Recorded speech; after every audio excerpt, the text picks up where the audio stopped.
The MBDA is called the Minority Business Development Agency. It is an agency under the U.S. Department of Commerce. So it's a federal program. And a lot of people think, oh, Linda, you're located in Tacoma, so can you help, businesses outside of Tacoma? And the answer is yes. We are a regional program. And so that's why there's a nice partnership between PTAC and the Small Business Technical Resource Center, in that if you're not a DBE, you can still come to us if you're an MBE, because you don't have to be a DBE to participate in our program for us to support you. And then we also manage other programs. And the whole goal of our program is jobs, jobs, jobs, to create jobs. And so if you need to scale and you need some support, we're here for you. So I want to tell you a little bit about our agency before we begin. Again, the program purpose is to provide technical assistance to established minority-owned firms. And of course, so that they can grow and hire more people. The driver of this program and what we're motivated by is, of course, job creation, job retention, and we want to help you to obtain contracts as well as the financing to go with it so that you can have working capital. We have, due to COVID, we did lower this threshold, but most of our clients are those core minority business enterprises that are at $1 million, but we did lower that threshold. So as long as you're established, we will consider you to take you on as a client. And also, if you have rapid growth potential, such as in manufacturing or IT. Currently, we serve about 172 MBEs in the region. Next slide. Perfect. Typical services. You know what? I'm going to skip this one and go to the other slide because, a lot of people says, well, specifically, we know you provide this and that, but what services do you typically provide? And I'm just going to read it all the way down. And so that way, if there's something that you need, you can definitely reach out to any one of us. I always tell folks there's no wrong door to go through. If you come to one of us, we'll make sure that we triage you to the right services. But of course, access to capital sourcing. We have about 16 financing institutions that we work with that are traditional and non-traditional. We support with bid estimating. That means if you needed your bid reviewed before submittal, we can support you with that. And how we do this is that we have about 12 subject matter experts on retainer with us. So an estimator, and next would be proposal review, those who've worked in the federal arena in the past, those procurement officers. Also, we help you to source bid contract opportunity. If you go on the MBDA website, later on, there'll be a link on how you can access it. Every 2 weeks, we provide region-wide bid opportunities that you can kind of search through. And if you're interested, you click onto that and you contact our office, and then we will send you the RFP package. Also, we're very known for doing capability statements so that you're ready to present yourself to the primes. Also, we do external resource matching with primes, and we don't only just work in construction, but I know this is more of a construction class, but we also do other areas too. But for example, if you wanted to get connected to a specific prime that's working on a specific project in the region, we can definitely get you connected with their project engineers and project managers. Of course, the biggest thing we do also is your legal. We have 2 law firms on retainer. So if you needed your contracts reviewed, we could definitely support you with that. Preparation of financial statements, that's another big area where we provide support, which is for you to produce your income statement and then your balance sheet and your profit and loss. We can support you with submitting your MBE certifications. A lot of folks have maybe thought about getting certified, but it just seems so daunting. But we have a step-by-step process, and we're very good at during the pre-submittal process, so that you will make sure that you only have to, matter of fact, if you get your MBE and DBE at the same time, as you know, the fee for the state is waived. Also, let me see, technical writing, we can help you with that. We can help you with website, not quite development, but if you already have a website, we can help to optimize it. But also there's other social media platforms such as Google Business. There's a lot of things you can do so that you are recognized and then you are easy to find online, because now everybody's on their cell phone. And so coupled with your capability statement and boosting your online presence, That's how you kind of get known. And also we do support a lot of training and one-on-one support. Also, so those are kind of the typical services that we provide. So with that, I know this is construction, so I just want to let you know that we do manage, the MBDA manages 2 programs. One is called the Capacity Building Mentorship Program, but the one that you're probably most interested in is the DBE Supportive Services Program. So if you are a DBE firm registered in the state of Washington and recognized, you do get support to help your business to grow and scale and provide that one-on-one technical assistance. PTEC and also SBTRC is our program partner, and currently we have about 52 businesses in the program. Again, this is on a first come, first served basis, but again, we did get some additional funding, so we're good to go until 2022. So I highly encourage any DBE firms to just quickly, it takes 30 seconds to sign up, and then Jessica will get in contact with you so that we can do a business review and figure out which support is the one that's most needed for you to scale. So some of the typical services in the DBE program that we provide are accounting practices. Those are the indirect cost rates. Also, we can help you with your certified payroll, bid preparation, billing and invoicing. So a lot of these are your back office operations that we can support with. Also, here as bonding assistant, we can help you with a business plan, change order assistance. This is a new area, but we find that a lot of firms need IT security as well as use of information technology to better run their businesses, and through better IT utilization, managing operations, sales advice, workflow management. So again, if you are a DBE firm, we have 21 vendors, or we call subject matter experts, on retainer with the DBE program. So you'll be working with experts to get you quickly scaled up and also to increase your skill set. And so with that, I believe all these slides will be going out to everyone in this program who have participated. And again, please, the email right now, many of us are on remote work, and so we get calls from all over the country. And sometimes we're thinking, could this be spam? Because it comes to our cell phone. So we highly encourage you to reach out to us through email, and we'll usually respond within 24 hours. And so with that, I will turn it back over to Lily. Thank you so much for your time. And again, no wrong door. Reach out to any, one of us, and then we will make sure that you get connected to the right program. So with that, thank you. Linda has been a great partner. So I know that maybe some of you confused, like I said, talk to us, anything that you need, we will direct you to the right, agency. And I forgot to mention another great partner is Economic EDC Column. Is that Column? Colin? So yeah, that's another great resource that you would like to connect, they're local, but we have a great relationship. So yeah, we're here for you guys. Thank you. So I'd like to introduce Colleen McAleer from Clallam County Economic Development. And she is their #1 person and our biggest cheerleader on the Olympic Peninsula. So we'll give Colleen some time to kind of explain to you what's happening out on the Olympic Peninsula. Thanks, Colleen. Great. Thank you, Leslie. May I share my screen, and I'll just do a couple quick slides there we go. Thank you. Okay. Hopefully this is the right one. And so I'll just do this way since I can't tell my goes forward. So anyway, so we are the Clallam County Economic Development Council. I am Colleen McAleer, the executive director, and I'm also I happen to be a countywide Port Angeles port commissioner.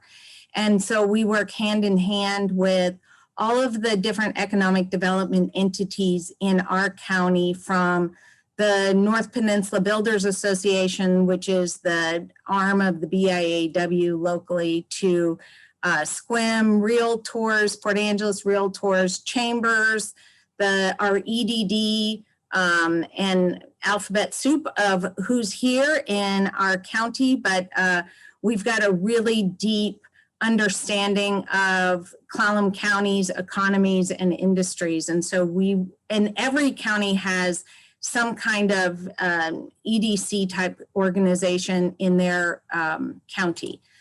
And we happen to do this work here in Clallam. And so let's see. Anyway, so currently, of course, we're working on this with our partners at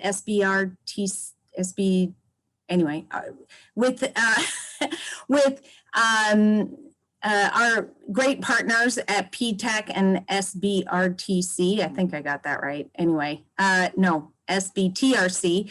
And what do? We try to market our community, and we've got a lot of different videos that we've done for that. We help businesses throughout our county, and whether they're startup or whether they're existing businesses, we've got a lot going on with larger employers that are coming into our county. We recently had a 130 employer mill, now growing to 170, come to Clallam County. So we work hand in hand with them as they are looking at locations and trying to advocate for our economically distressed county. We also do a little bit of lobbying with our partner in Jefferson County.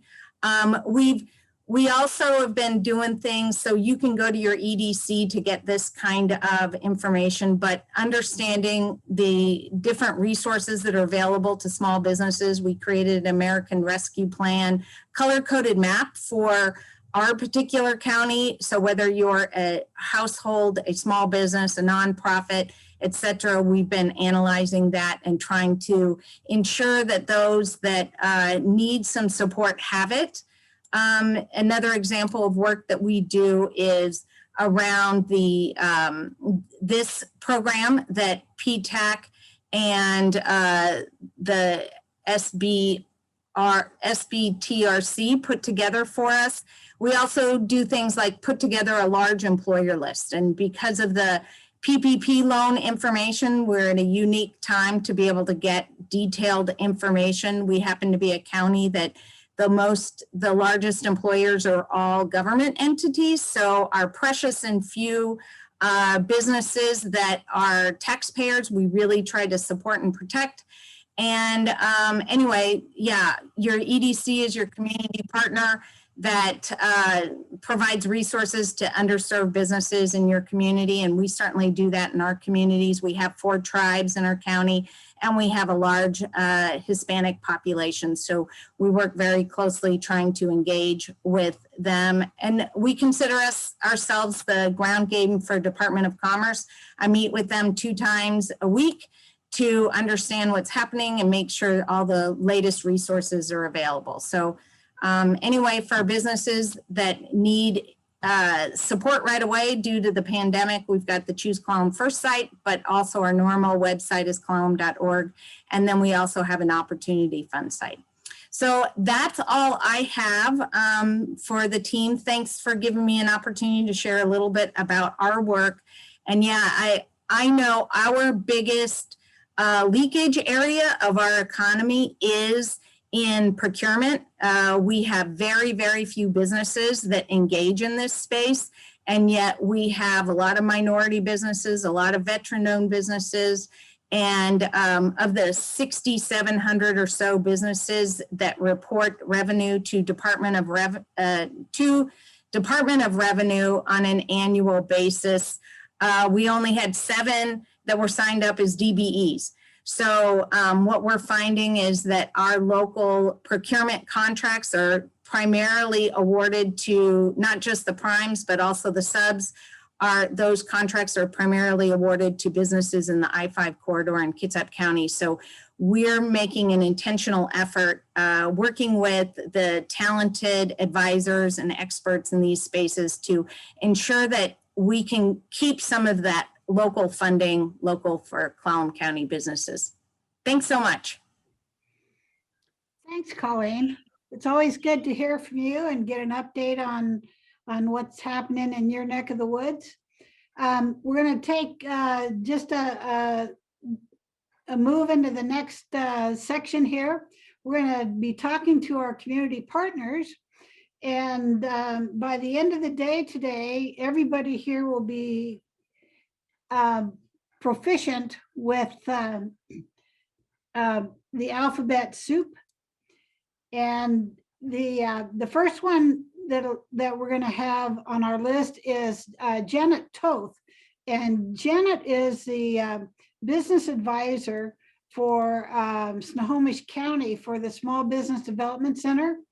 And she's going to give us an overview of all things SBDC.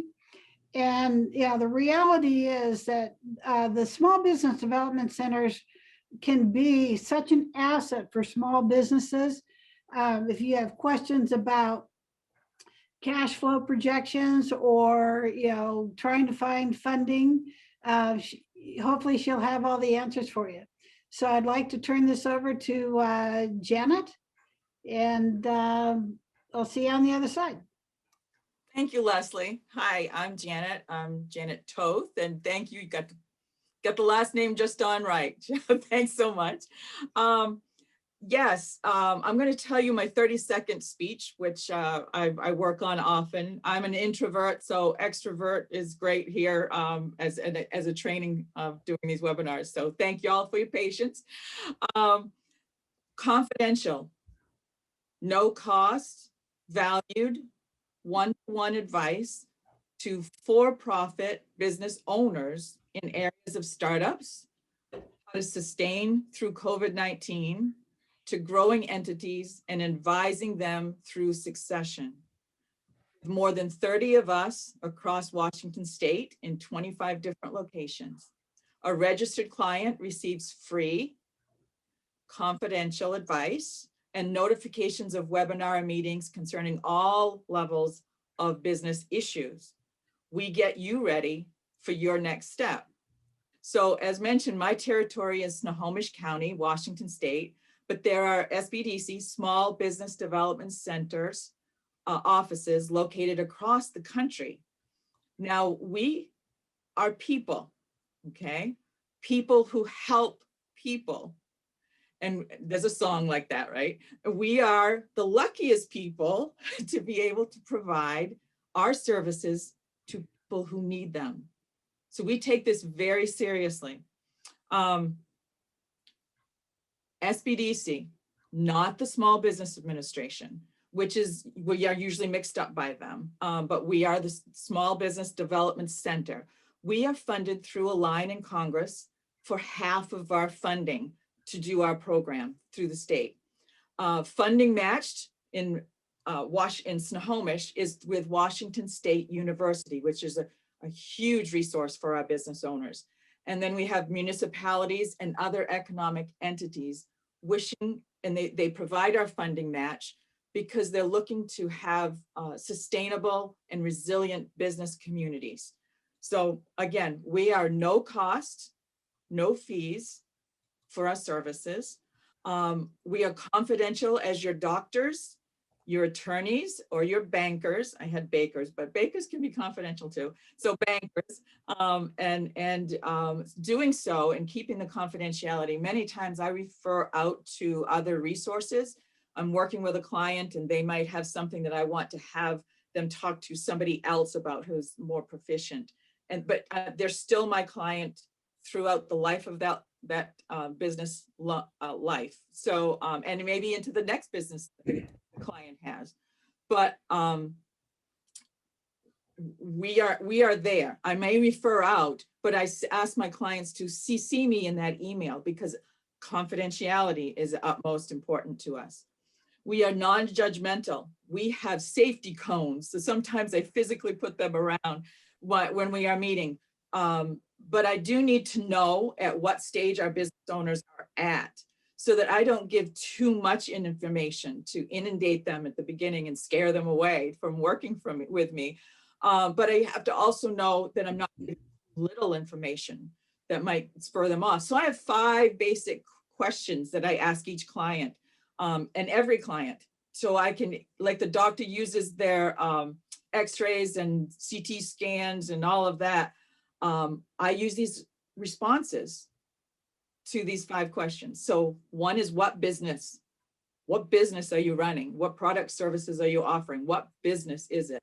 So I'm looking for some information there. Why you? Why are you the one to run this business? Why now is number 3. What is going on that makes you feel like you should start this business, you should stay in this business, or change this business? And then who are your customers? Who's buying what you're offering? And then the last one, 5, is who are your competitors? Because if you don't know them, they certainly know you, and you need to know as much about them as they know about you in order to keep your market going. So then we offer valued advising.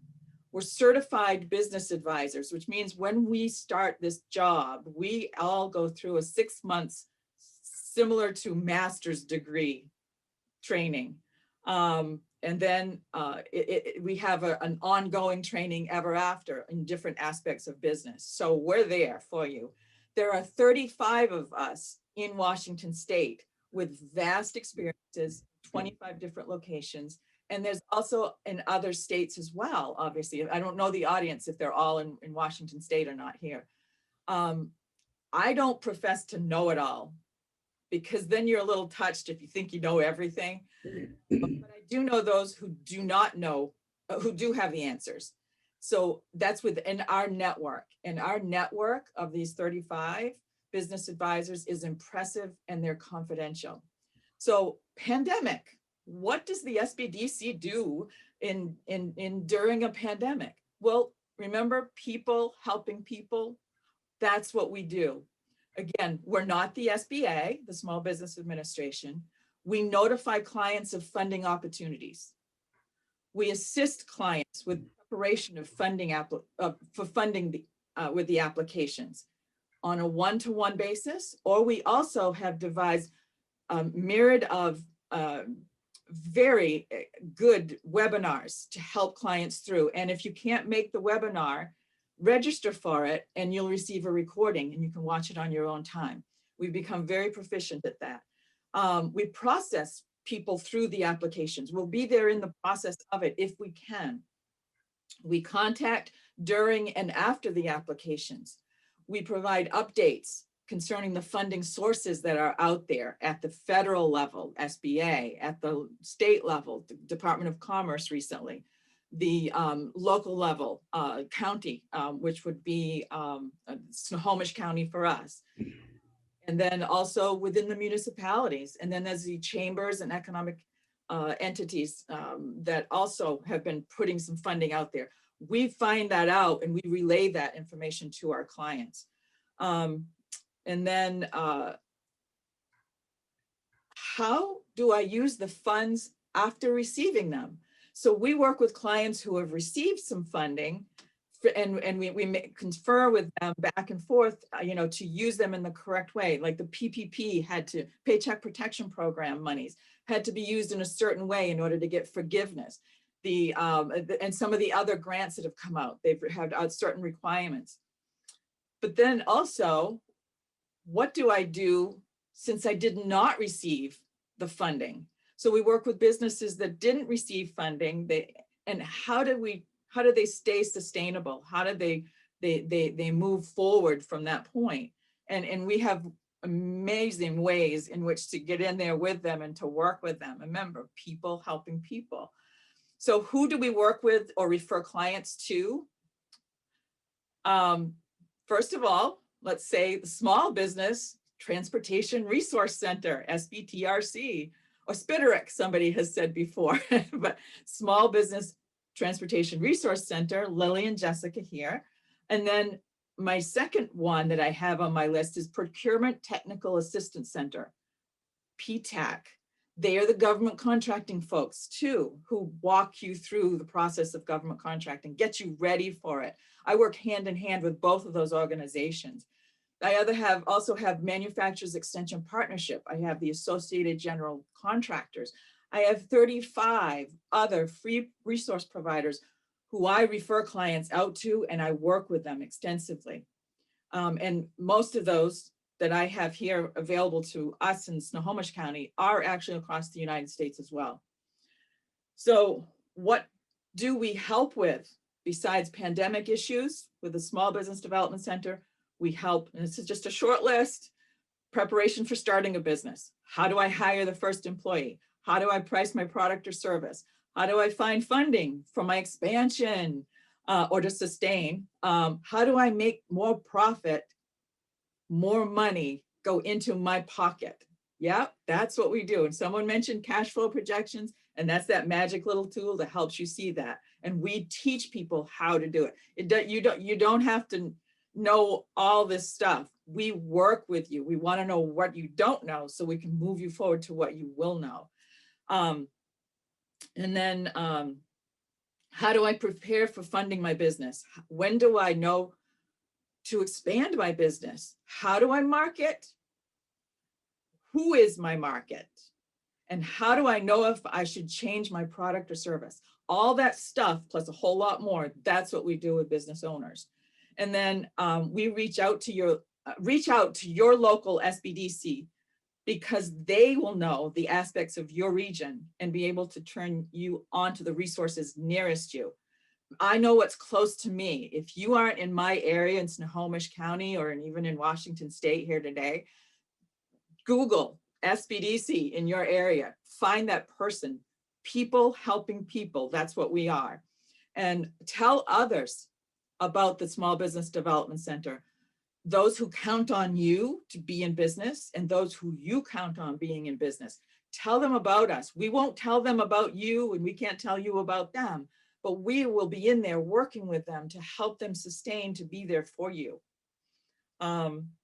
I'm reachable by email at janet.toth@wsbdc.org. I said that fast, but I'm sure that will be in your material. I do not answer the phone as I'm in meetings like this all day long. So I want to thank you for allowing me to speak today and let you know a little bit about the SBDC and this great stuff that we can do. We're friends across the board. And again, I can't emphasize, we're people helping people. Thanks, Janet. One of the amazing things about SBDC is, if you're not in the I-5 corridor, you're not on the Olympic Peninsula, you can still find them anywhere around the state.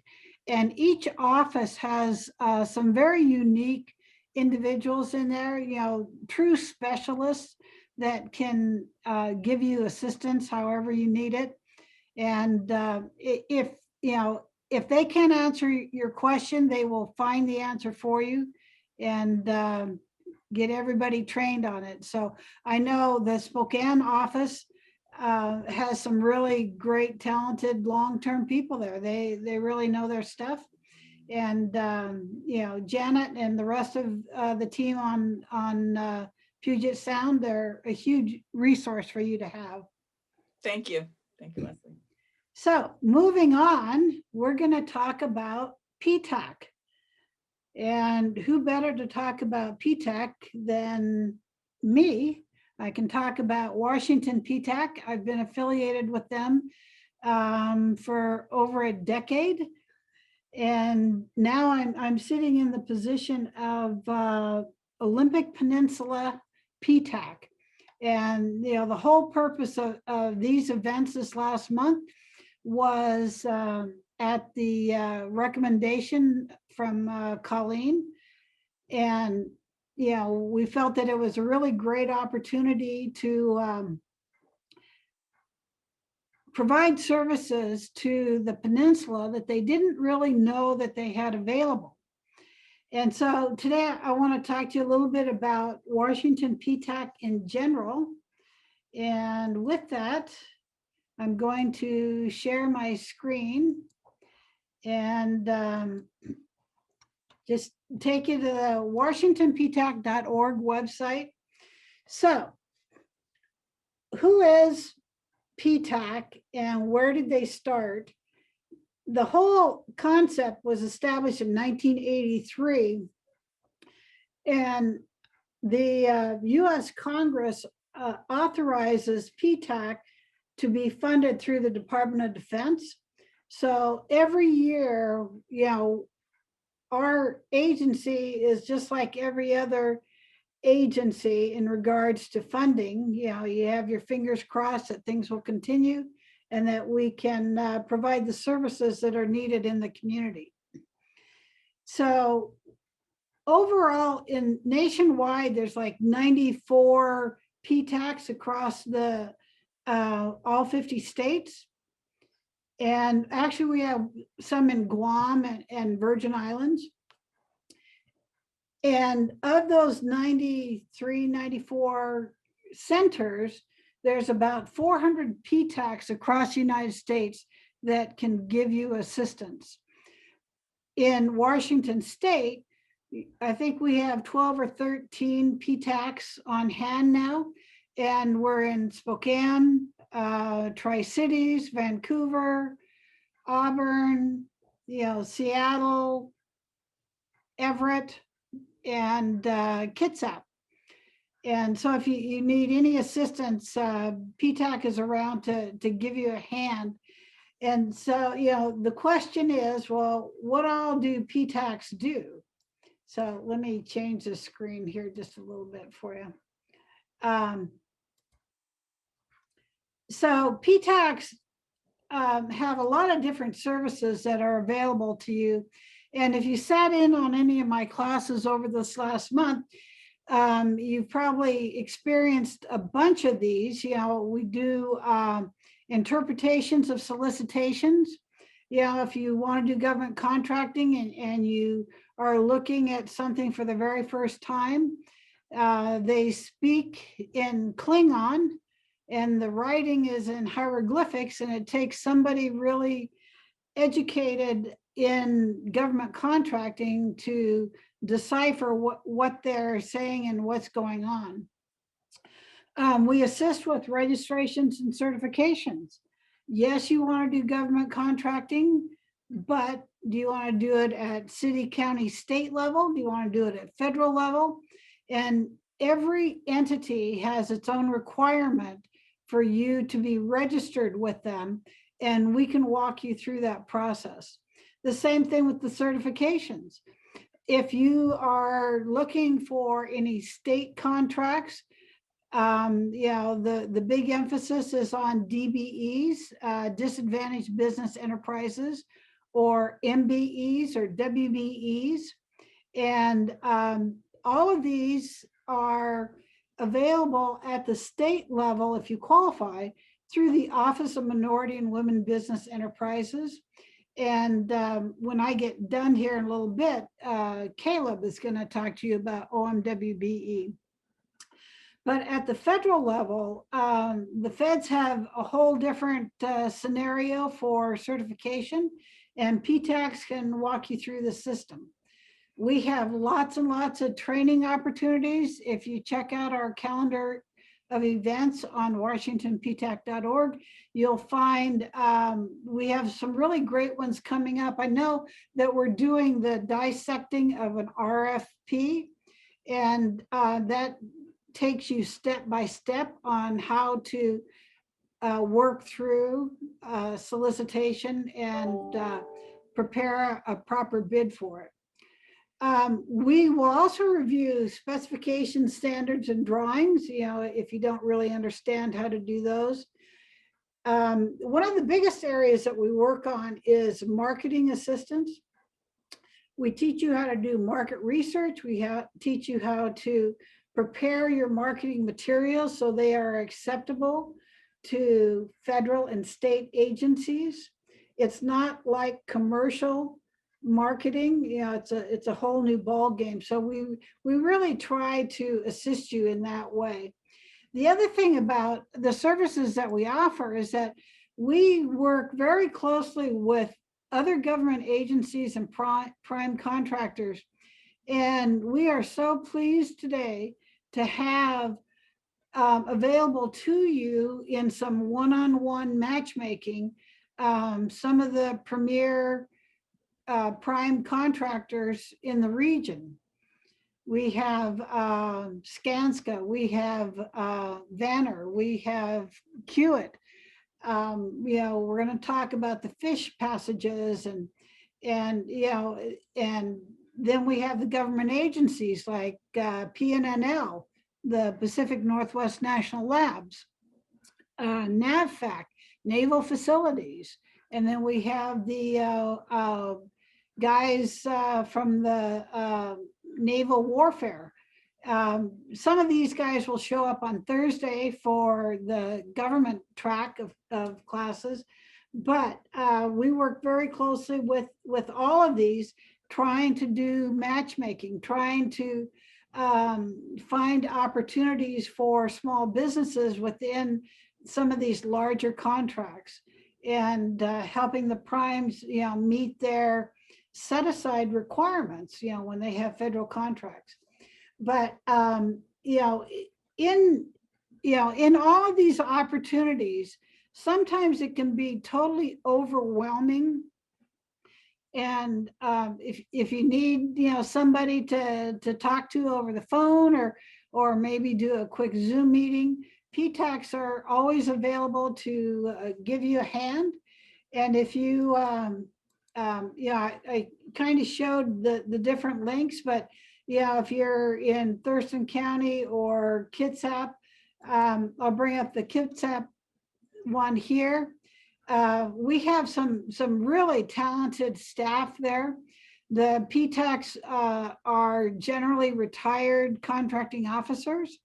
And so if you have specific questions about any naval opportunities, these are the guys that you'll want to talk to. So with that, I'm gonna just take a moment to recognize our partners with SBTRC and Clallam and Jefferson counties. They really have done some heavy lifting on getting this whole presentation available to you today. And so with that, I think I will sign off and turn this over to Caleb McInville. And Caleb has been doing his song and dance with us for the past month. But for those of you that are new today, Caleb's going to give you a really good idea of all things OMWB. So, well, I'm not going to be giving the same presentation that people had on last time. So if you missed that was sort of an introduction to certification, what certification programs we have and what they're for. And what I'm going to be talking about today is sort of advice for businesses that are already certified or have gone through the certification process, how to maintain your certification, make sure that it's beneficial to you and that you're able to find work in it and you can keep it up. So I'm closer to calling it certification next steps. So for those of you that were not in the previous presentation, I'll spend really, really briefly discussing sort of what our agency is and what we do.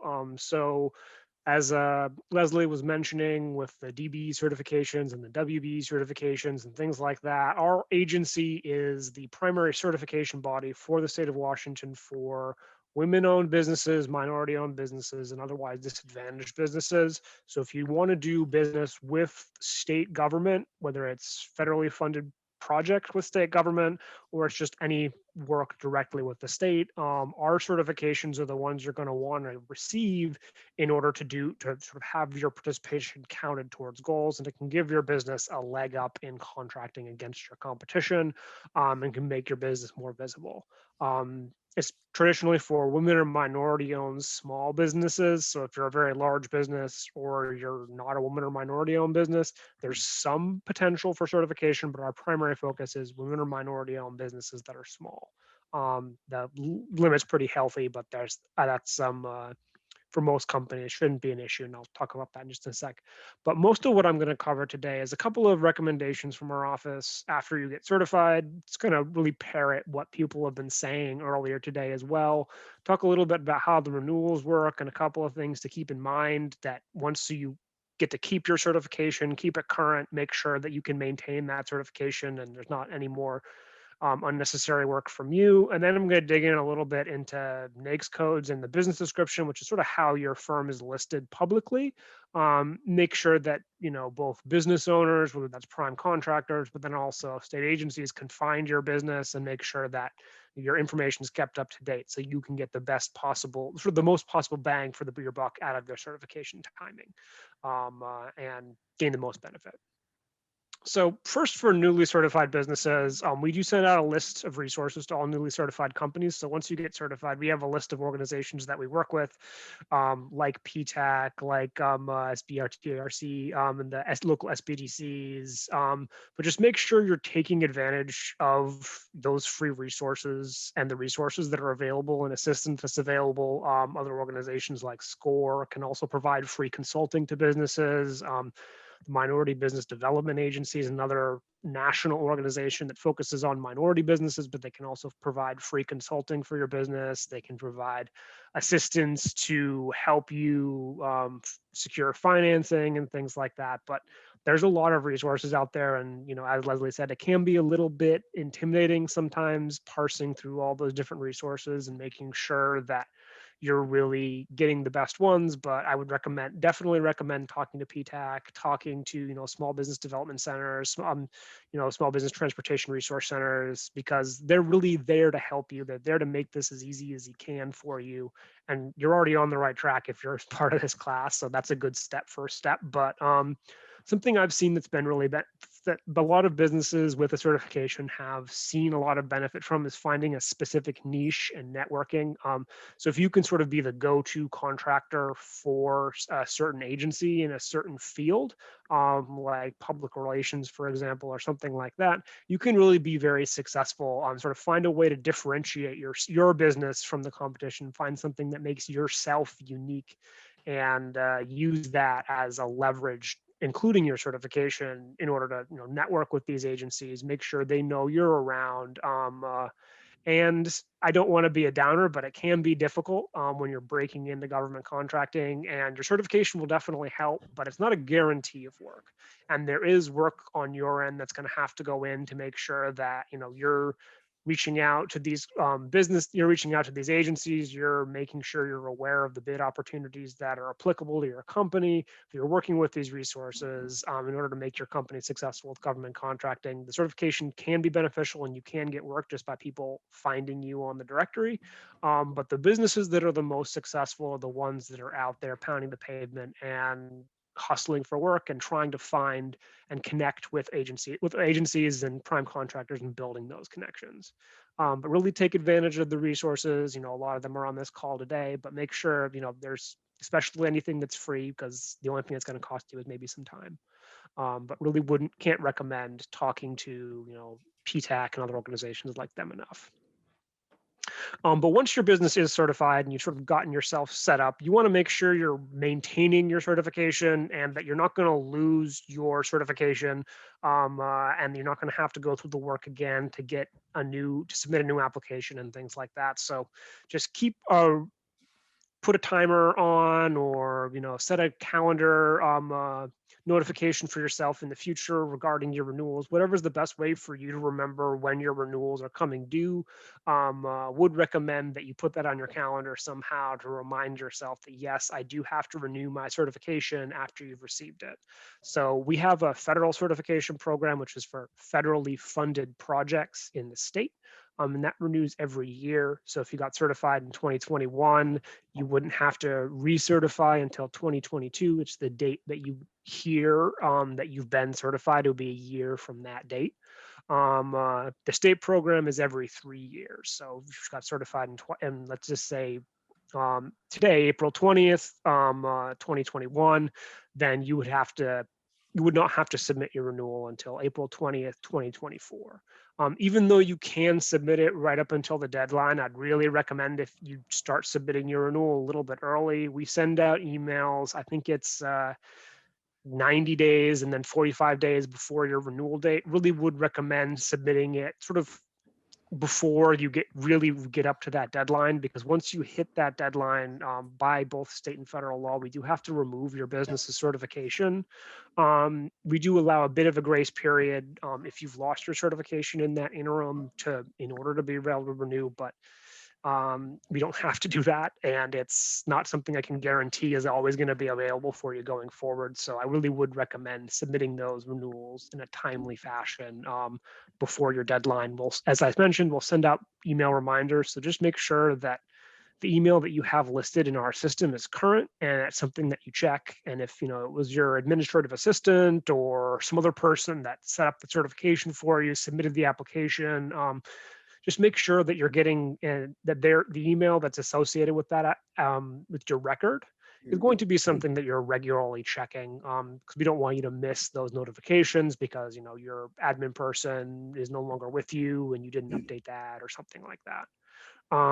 You'll submit the renewals in the exact same way that you'd start your application. It's all going to be through that online portal there, and you'll just go to apply or renew for your certification and click on I want to renew, and you can submit those renewals. You will have to submit separate renewals for the federal and the state certifications that we offer.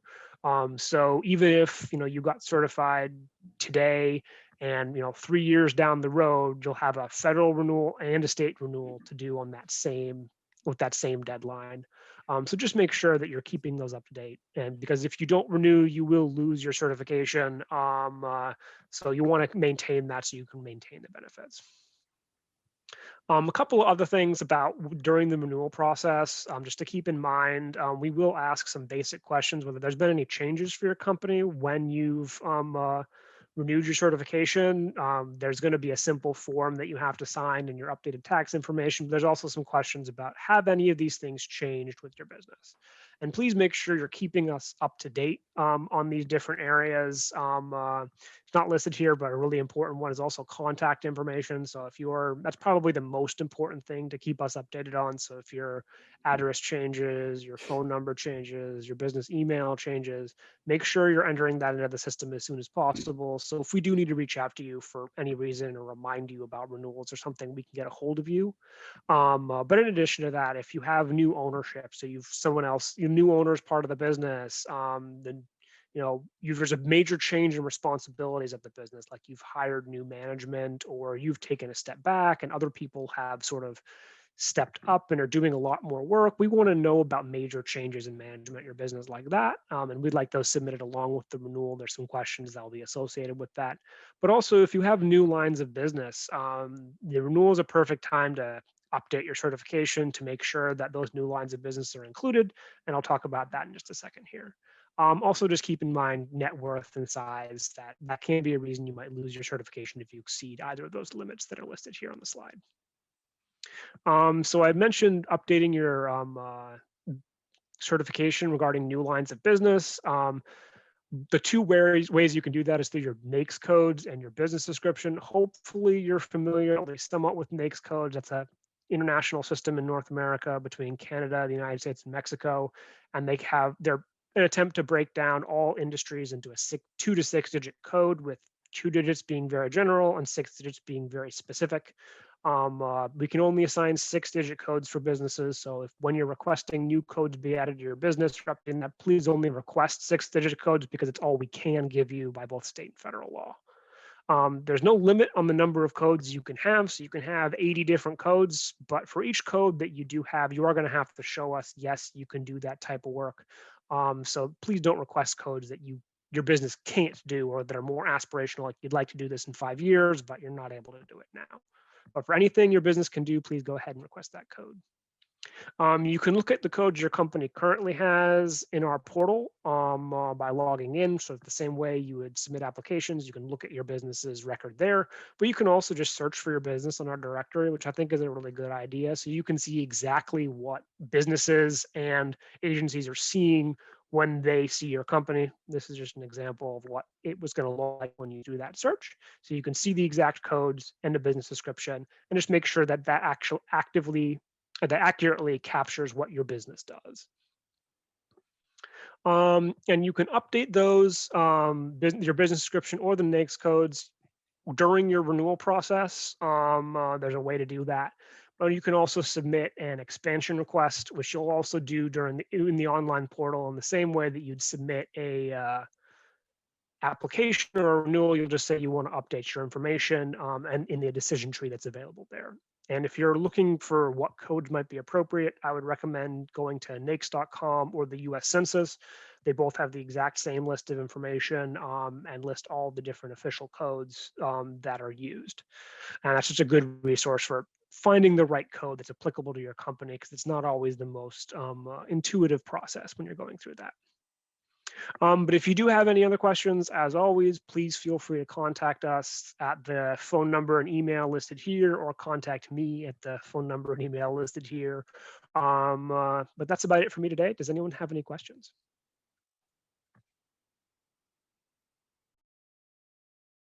We'll go ahead and move on to the introduction of our primes and listen to their upcoming projects.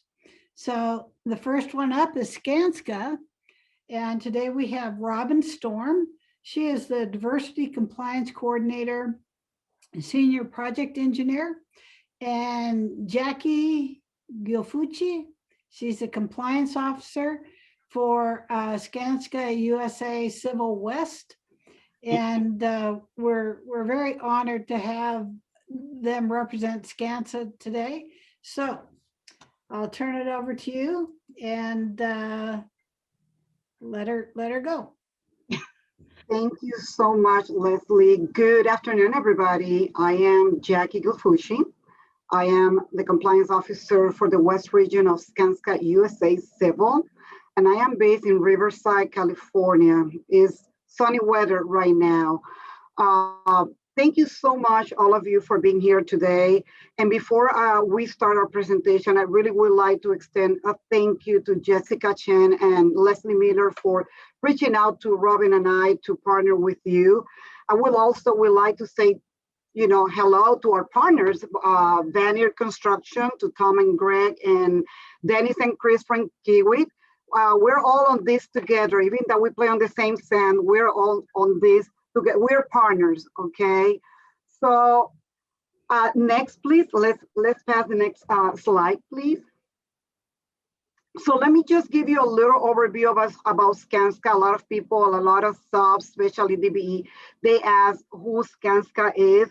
So Skanska is one of the world leader companies in project development and construction. We have been ranked number 7 largest general contractor by revenue by the ENR. We have been 4,000 repeat customers for the past 7 years. We're a global headquarters in Stockholm, Sweden, with more than 41,000 employees worldwide. In the US, we have about 12,000 currently employees. Next, please. So right now at Skanska in the US today, we have 3 business units, and this is where it gets kind of like complicated. So we have Skanska USA Building, and we're gonna have Robin Strong representing her business unit. And then we have the Skanska USA Civil, and we're only in 2 different regions. We are in New York, and then we are on the East Coast, California and Washington. And then we also have Skanska Infrastructure Development, but I'm not gonna get into details of that. We're gonna just go on the main 2 business units that we have in the US. Next. So the difference between our 2 business units is the Skanska USA Building specializes more on the vertical side. And we have the healthcare, the education, you can see it on the screen, government, life sciences, sports, airports. Skanska USA Civil specializes more on state, federal, and local funded projects across the US.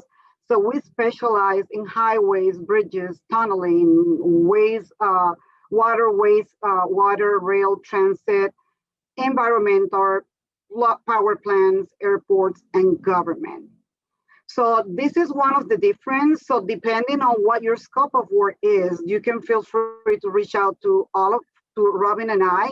Sometimes Skanska's Building and Civil, they partner. We're currently partner on the L300 Linwood Extension on Mount Lake Terrace in Washington.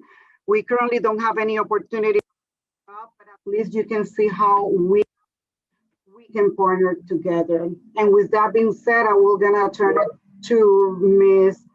Robinstrom. Next slide, please. So I'm going to talk about some upcoming opportunities that we have available at Skanska USA Building. Next slide. So I am managing the diversity program at the Microsoft Campus Modernization Project. Here is what the project will look like when it's actually complete. There is an NDA on the project, so I can't disclose a whole lot of information, but what I can tell you is that there's 17 buildings. There's a massive parking garage underneath the campus. There's site 1 is Skanska Balfour Beatty joint venture, which I work on. Site 2 is occupied by Celent and GLY, and they have 5 buildings each. So we out on the campus, we are working together to have one common goal for diversity. There's a 10% goal. So I work with Celent and GLY constantly to capture as much diversity participation as possible. Let's see, before I forget, all bidding opportunities are sent out through Building Connected. It is by invite only, and it's mainly because of the NDA, but you can reach out to me and I will get you in touch with the correct people that you need to speak with to get on those lists and everything. Next slide, please. So here are the upcoming opportunities that we have available. I also want to make note that Celent and GLY, how the project's structured is the Skanska Balfour Beatty joint venture has started first, and then Celent and GLY are kind of going a little later. So if you're not able to get on or getting opportunity with the Skanska Balfour Beatty JV, there's always opportunity with Celent and GLY later as well. So plenty of opportunity all around out at the campus. But here's some items that we're looking for. And like I said, if you have any, if you are interested, let me know and I will get you in touch with the people that you need to be in touch with. Next slide, please. Another project, and I also want to apologize because this is another project that has some NDA requirements, and so I can't actually speak on what is going on. The name of the project is Issaquah High School number 4 and Elementary School number 17. I can tell you that the bidding for site work, asphalt, landscaping, site fencing, and demo and abatement start mid of May. And then the rest of the scopes of work listed on the screen start August 2021. Like I said, if you're interested in that project as well, please reach out to me. My contact information will be later on in the presentation at the end. And I'll send it over to Jackie. Thank you, Robin. Great opportunities. Okay, next, please. Okay, so in the Seattle-Tacoma area, we're currently looking at WashDOT 2 projects with the State Road 520. One is bid on May 5th, so it's very close, and the other one was postponed on Friday to May 26th. You can see the link, but at the end of the presentation, we will be more happy to share that information to you. Next, please. So these are the opportunities for both projects. They're very similar on scope of work, and I'm not gonna read them all out loud, but if you feel like your scope of work is not listed in here, I don't want you to feel discouraged. You can always reach out to me and ask me if your scope of work might be available for any of these projects. This is just the hardcore of both projects, so we don't list all of the scopes in one single sheet. So just feel free to contact me. Next. So for these subcontracting requirements, we always require insurance and bonding, and we'll be more than happy to assist you with that. Some of our projects, they require project labor agreement. That is not the case on these 2 projects. We deal with the prevailing wage, and we want you to be aware of that. So subcontractors must be provided to They must provide certified payroll, including any non-performance and fringe benefit statements, if it's actually required on a particular project. We always require that if you're a small business, just don't tell us, or send us a copy of your certification or certification number that we can properly verify. And if you are a small business and you're planning to use a lower tier that is a non-DBE, feel free to let us know in your quotation.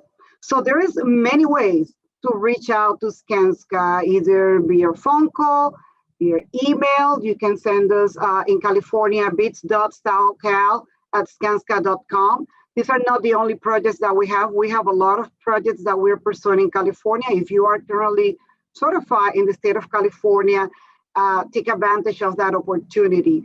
Also, you can email one of our lead estimator, Giron Dipadova. He will be more than happy to share that information with you as well. Or you can send me an email as well. Next. So how to get informed? So Skanska uses Building Connect as a tool for procurement on both projects. If you already have an account with Building Connected, you can see a lot of projects that Skanska currently is pursuing across the country. So you just have to get registered so you can receive the invitation to bid. You can have access to all of the bid documents, the scope packages, notifications. We can actually talk back and forth. We can ask questions and reply back to you. So if you would like to get registered with Skanska, just email us at stalcal@skanska.com. Next. So if you have any questions for Skanska USA Building, here is Robin Strom contact information. For any projects related to Skanska USA Civil, feel free to reach out to me. And this is all we have. And thank you so much again for this opportunity. Back to you, Jessica and Leslie. Well, thank you, Robin and Jackie. It's always amazing to see the scope of work that you are doing within our community. So thank you so much for your presentation. Actually, next we have up our team from Vanner Construction Management. We have on board Tom Reese, Tom is the Director of Business Development and Marketing, the Pacific Northwest region. And also Craig Fulton, he's a Project Director of Operations. And in my previous life, I used to cross paths every once in a while with Tom Reese in Spokane. And this guy knows a thing or two about business and marketing and construction. So listen closely. Well, thanks, Leslie. Good to talk with you again, and great to see everyone on the line. As Leslie noted, I've been around the block for a while, probably 30 years or so of architecture, engineering, construction roles, primarily in the latter part in the business development world. So what I wanted to do is walk through business development and marketing 101, if you will, and hopefully it'll be enlightening for folks and help give you some real insights into how the value of doing marketing and business development and positioning.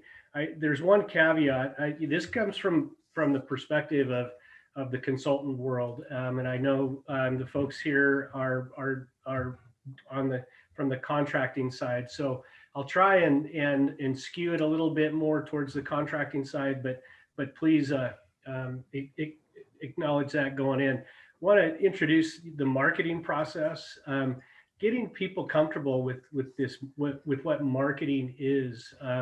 The big thing about it is that I've discovered is folks are thinking that it's cold calling, and it's really a lot more than just picking up the phone. It's really about being proactive and listening to people that you're meeting with, and executing and developing winning strategies for your clients.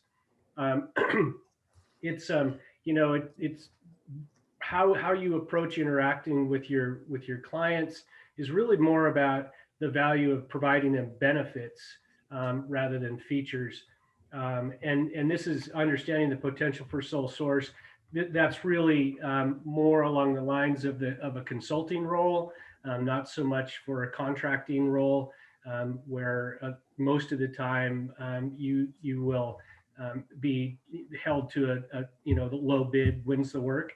However, I do want to point out that oftentimes the public agencies that we're talking to do have an emergency roster feature, and or a lot of time they'll have a threshold for the amount of dollar work that someone can, a procurement officer or a city engineer can pick up the phone and call you right off the bat if there's a certain criteria like under an emergency or a small works kind of thing.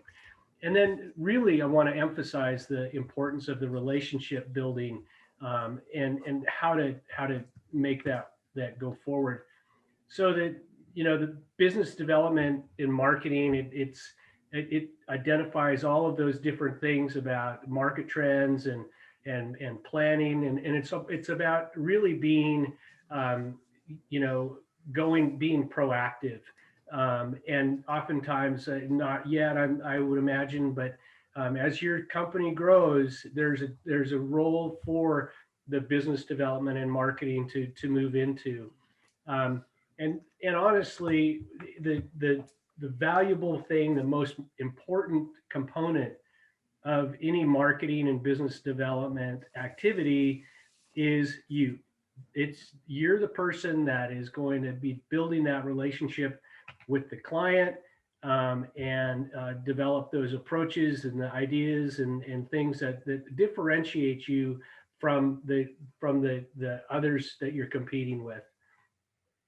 So ideally we want to be ahead of things when we're doing business development and marketing, pre RFP hitting the street. And again, this is a lot towards the consultant, but it's all about relationship building, because at the end of the day, people are going to still choose, low price or not, they're going to choose the firm that they have a relationship with.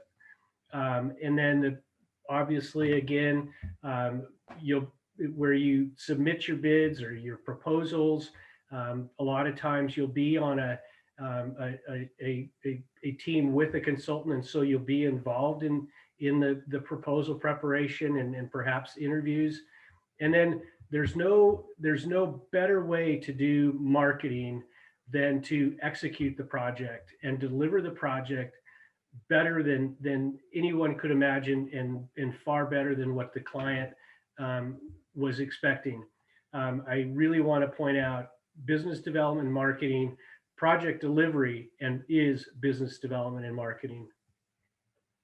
So that you need to balance everything out about the approach and how you're going to select, and so now we want to talk about where do our clients and where does that potential work come from. And really the best work, the best place to find work is with our existing clients and projects.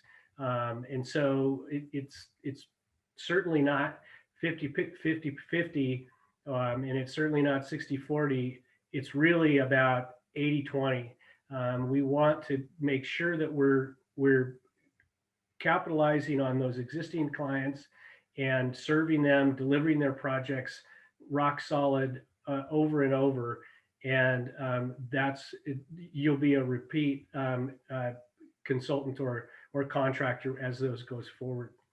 So the essence of the successful marketing is being proactive, delivering that project to the better than the client expects. It's developing those relationships, and it's really, again, providing outstanding service day in and day out, and always being that trusted advisor that your client will seek out. So, this comes about when what you're looking at in chances of securing a job. And again, I apologize. This is really gearing towards those low bid projects. But it's the number of times that you make a contact with your client. 1 to 3 times you come around, you touch base every once in a while. Yeah, that's probably not going to really, secure a lot of work for you. When you are persistent and not just phone calls, but touch points, that number, you get it up there, 5, 6, 7 times, and you're really demonstrating that you're listening to your clients or your customers' needs, and you're really solving problems. And then if you go past that and you're that persistent, that pest, it really begins to come across as, from the client's perspective, I mean, holy cow, don't you guys have anything else to do but other than to bug me and call me? So you want to be in that middle area and be persistent, be mindful of their times, and again, really listen to the client's needs. And this is really bears itself out.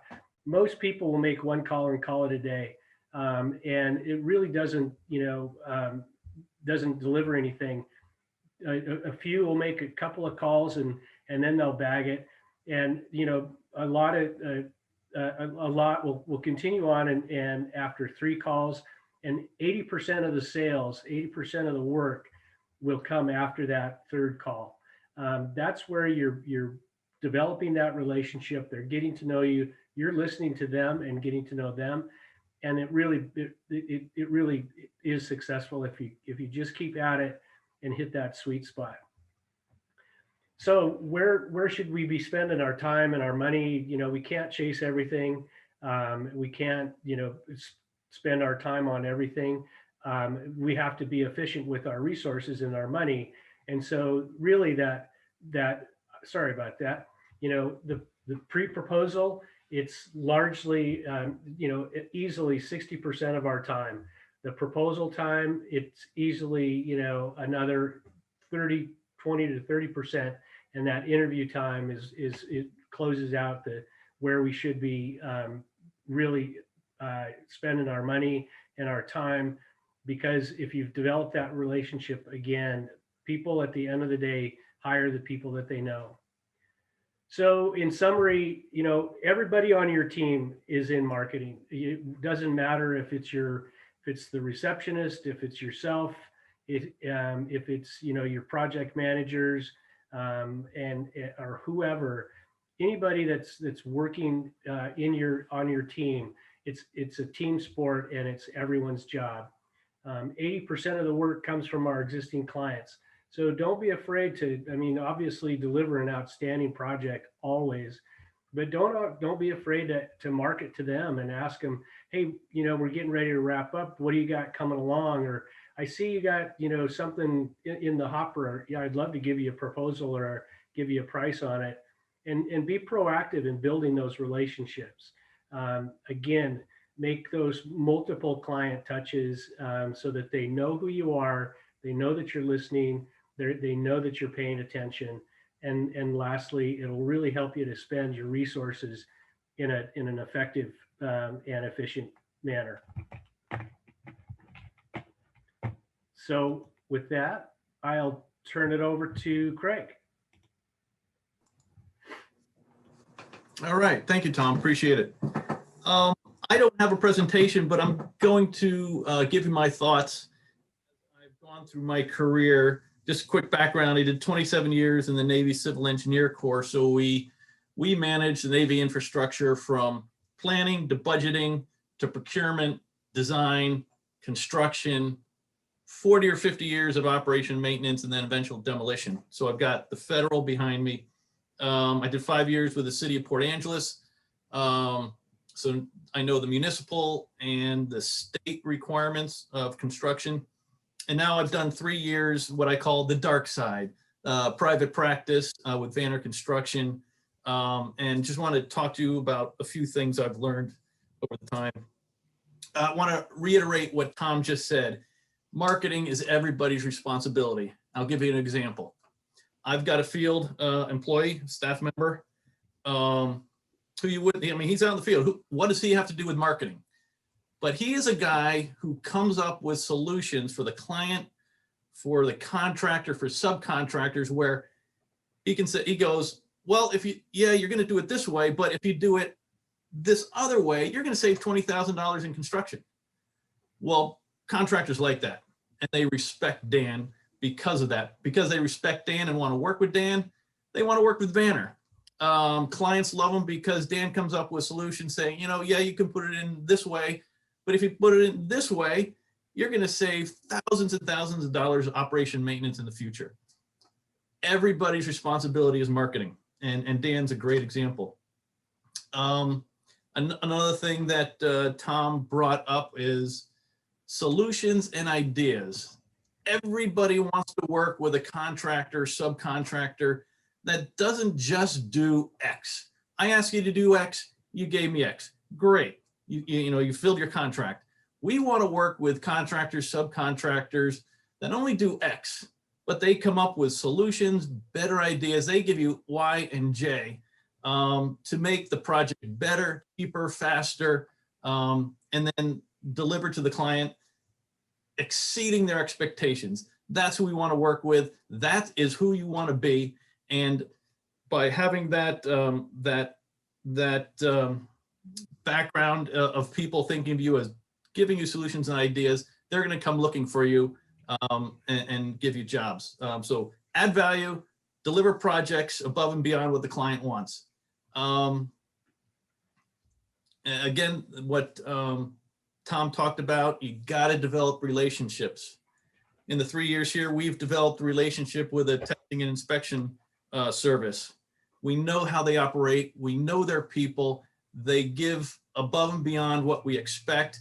And guess what? When I need a testing and inspection service, the first phone call I make is to that firm, because I know they deliver, and we work great together. We communicate together, and so they're going to be the first ones I respond to or ask to help me out. So develop the relationships. Additionally, when you're on a project as a subcontractor, get to know and develop a relationship for all those other subcontractors on the project. If you're the concrete subcontractor, get to know the electrical, get to know the plumbing, get to know the third-party inspection businesses on that project. Because guess what? They can give you leads that you might know about. This testing and inspection service that we've been using in the past, they're continually sending emails to us saying, hey, have you heard about this job? In response, we send them emails saying, hey, have you heard about this job that needs testing and inspection? And so we have that great relationship. We keep each other informed, and we help each other with our marketing and developing future projects. The other way of finding out about projects, get involved with organizations. You've got trade organizations. If you're on the peninsula, you got the North Peninsula Building Association. We are members, Vanner's members of it. And when I've used them, I needed a painter, NPBA, that's how I got them. I need a landscaper, NPBA. So get involved in those trade organizations, and not just join, but be active and develop those relationships. Business groups, you've got the Economic Development Councils, you've got Chambers of Commerce. In Port Angeles, you've got the Port Angeles Building Association, or Port Angeles Business Association, PABA. Again, relationships, connections, communication. Could you get that one lead that'll get you to the next job? And then municipalities. Some people say I was an outlier. I was completely different than other public works directors, but if a contractor called me and asked to come into my office and sit down with me and talk about their business, I'd say absolutely. If you're going to make the time to see me, I will make the time to see you. Again, developing that relationship. Phone calls, I kind of blew off. Emails, voicemails, I kind of blew off. If they wanted to come in, I would make the time for them. Not all municipality people do that, but I thought it was part of my job. So get to know the municipalities. As far as Washington State, public records, you can reach out and request the capital improvement plan for any county or city in the state of Washington, and they have to give it to you. Most of them are already online on their website, and so you can see their 5-year plan for construction and say, hey, Port Angeles, they're going to do X in 3 years or 2 years or 1 year. I'm going to start finding out about that. I'm going to start developing relationships about that project. So when it comes up, I'm already in line. I understand what the issues are, and I can hook up with a contractor or other subcontractors to make that happen. And again, as Tom pointed out, most municipal, state work, and of course federal, they're rigid guidelines for procurement. Low bid is still the practice. There is design build being applied now, which is great to see. So you have to work within those procurement constraints. But as Tom said, there are exceptions. When I had stormwater lines or water lines blow out, we had emergency response declarations. When I got that from City Council, I could go, contractor X, give me a price, let's go. And we did that on numerous occasions. If you have that relationship, if you have that notoriety of delivering on time with exceptional quality, you're going to get those phone calls. So I think that wraps up everything I was going to talk about. Is relationships, delivering above expectations.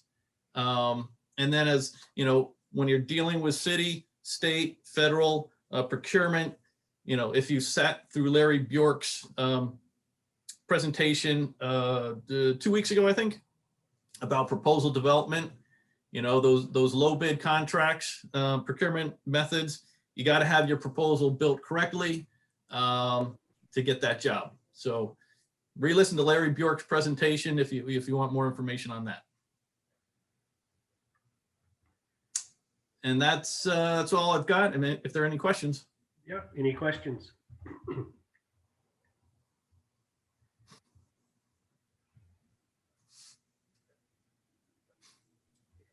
I think we'll go ahead and move on to the next presenters from Hewitt. Today we have Dennis All and Chris Parshall. Dennis is the Coastal 29 Fish Passage Project Inclusion Manager, and Chris is the superintendent. And we're going to spend a little bit of time with them. And before they get started, we'll have just a matter of note, we'll have Pacific Northwest National Labs come up right after they're complete. And then we are going to move over to our matchmaking sessions. And I see that Jessica has posted some reminders there for signing up for the matchmaking sessions. But so let's get started, and we'll let Dennis and Chris take us away.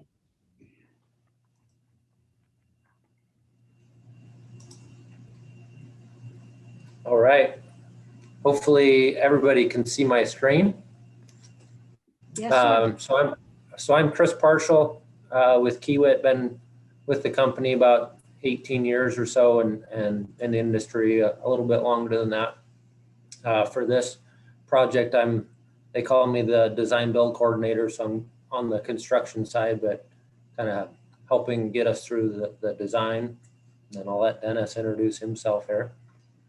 Yeah, good afternoon, everybody. I'm Dennis All. I'm Kiewit's small and disadvantaged business coordinator. I guess on this job, I'm the inclusion manager on the big WashDOT job. So I like this one. I like to be involved in all the Kiewit projects, but this one kind of has a special meaning for me because I live right by the Hood Canal Bridge, and I tell them I can be in Jefferson County in 10 minutes, right? But and Chris will show you on the map, but it's a wide range of, it's a big project area, right? It goes from Grace Harbor Port Angeles and all the way to Jefferson County. So, and what I'm glad the Olympic Peninsula small businesses are on here, because there's work out there, and there's not as many contractors out there as there are over here on the Seattle side. So I'm going to need some help to make our MSV WBE goals, and I'm looking forward to this one. And what I'm really looking forward to, and I did it in our presentation to WashDOT,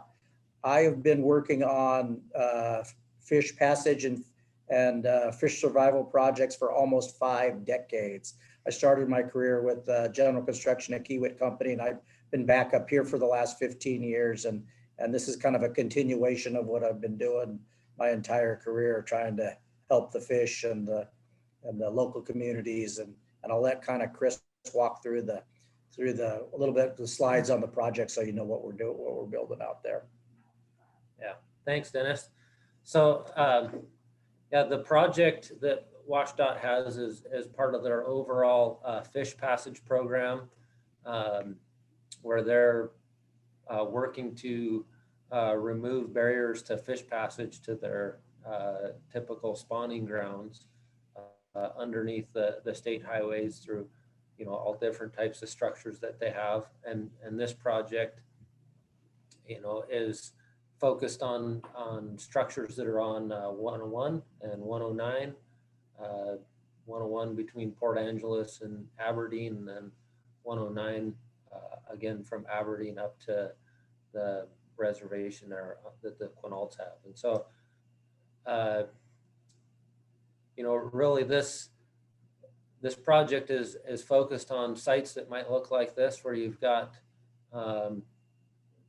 debris or undersized structures, or things that don't allow the fish to migrate to their normal spawning grounds. And this project really is all about the fish, and as well as their overall program. What we're trying to restore the habitat the best that we can. Obviously, we're not going to get rid of the highways and go back to walking between the different locations, but the end goal for this project is to have a project like this. This is one that we built up on I-5 last year, but something that allows the stream to do what streams do in a more natural condition, and the highway doesn't restrict or have any problems with that. And so I'll talk a little bit about the project as far as the different sites that we're going to be working on, and how we're planning to package this together. So, overall there's 29 different structures that we're going to be replacing on the project. And so we've taken the approach to put together what we call bundles. It groups the different projects more or less geographically. And then our current plan is that we do the construction of those kind of in sequence of the numbers, 1 through 5. But it could change. I mean, we're just starting the scoping and design of the project with construction anticipating in 2023. And so there could be some changes between now and then, but this is kind of the thought that we have to begin with. So our first bundle we call 101 South has 5 or 6 structures there on 101, mostly between Aberdeen and Hump Tulips, with number 6 being just past Hump Tulips. And that is one that we'll be building in 2023. The next bundle up closer to Port Angeles, bundle 2 we call it, is probably the most spread out of all the bundles, has 7 different structures in it. I should mention that some of the, depending on the site, there's some structures that are 12 to 13 foot wide box culverts up to 40 to 50 foot span bridges. Bundle 2 is the bridge heavy section. Bundle 3 we call 101 Central, runs through the Quinault Reservation lands on 101. And this is a bundle that has No bridges anticipated on it. Bundle 4 is out on 109, mostly on the coast, with a couple in close to Aberdeen, Hoquiam area. And this one's a good mix of bridges and small box culverts. You know, dealing here, obviously we're dealing with the traffic that's, you know, out as tourists on the coast and that. And then the last bundle 5 is up in the Quinault Reservation on 109. Again, interacting with the traffic on the beach and that sort of thing. And just to give you a little bit of sight of what or insight on what the sites look like. This is a picture standing on from the roadway looking to the west. Obviously, we're right close to the beach. This is on 101 through the national park that's managed lands along the coast there. This one we call Site 21.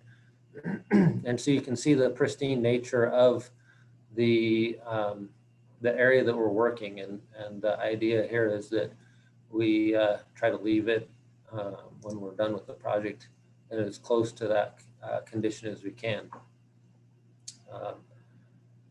And, you know, to date, we're working on developing the design. This is basically what we have so far and I'll show you another site as well, but really just some survey information and starting on figuring out what structure type and MOT that we'll do for the project.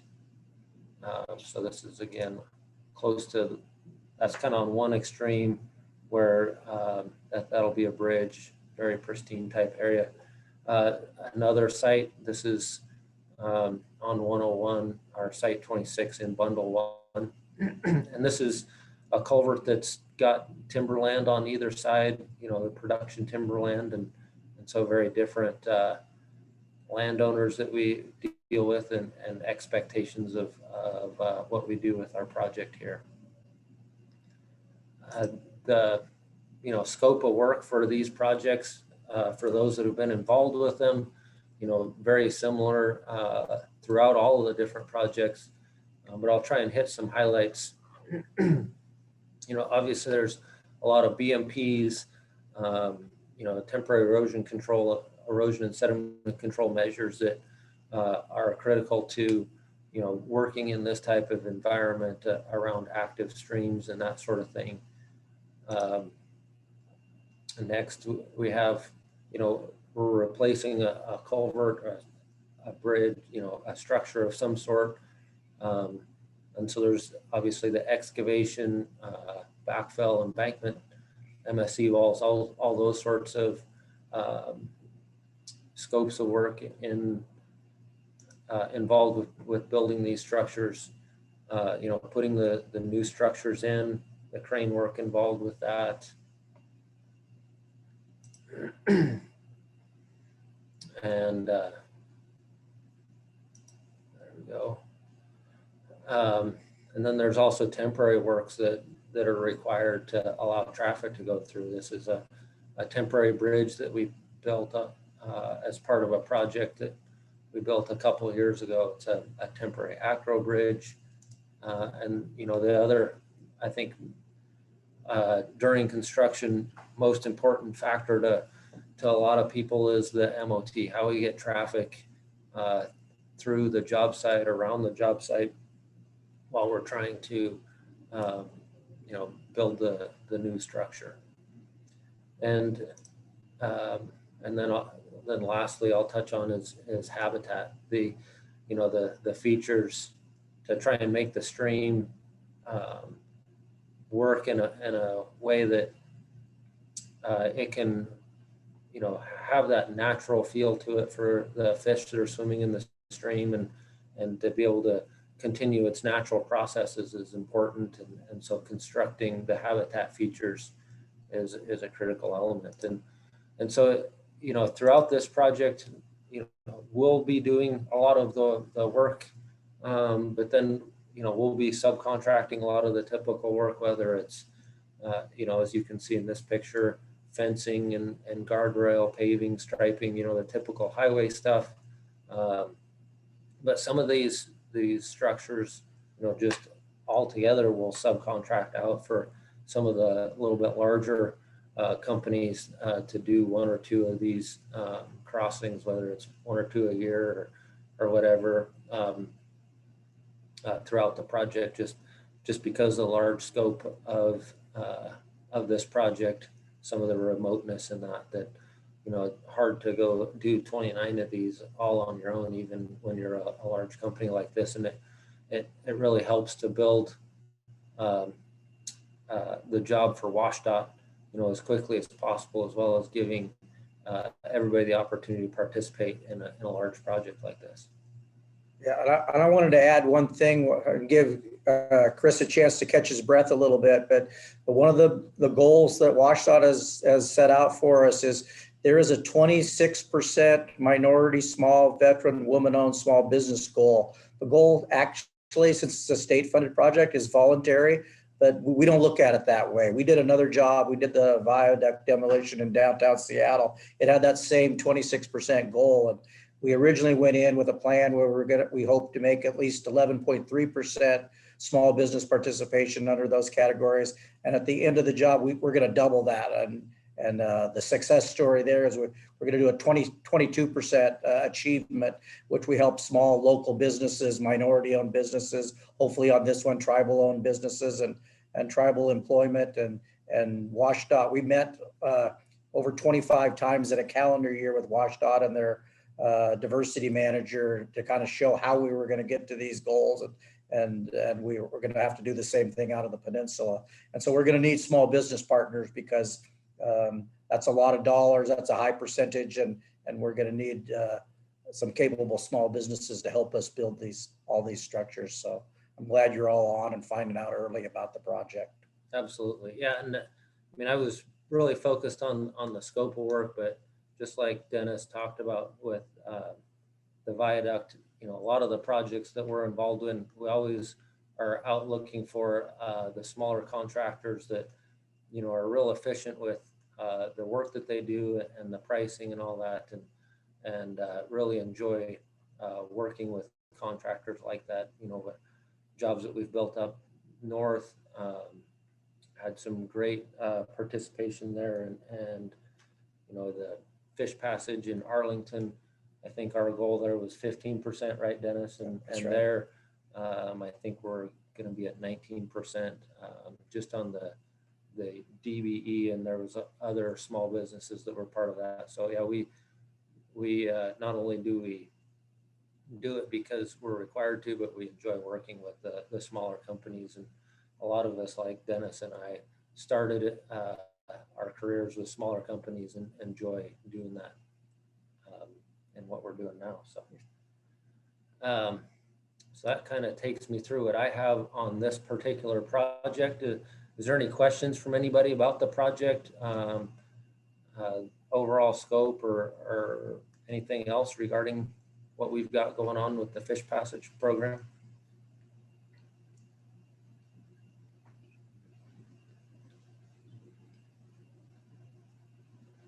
Well, if there is any questions that you think of, or just prefer to not throw out in a large group setting, feel free to get a hold of either Dennis or I, and we'll do our best to answer your questions and keep you up to date on the project. Obviously, we're a couple years away from actually out building, and so it's always just a little early on in the process. But we want people to be, have us on their radar and be paying attention to it. So when it is time to go build something, you're ready to help us out.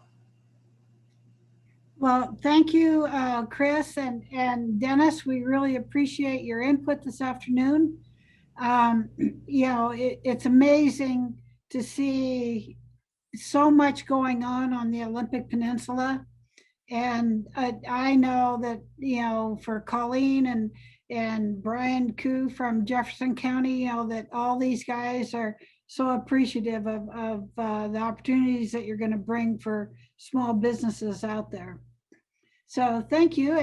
And Brianna, if you're available, we will go ahead and get started on your session.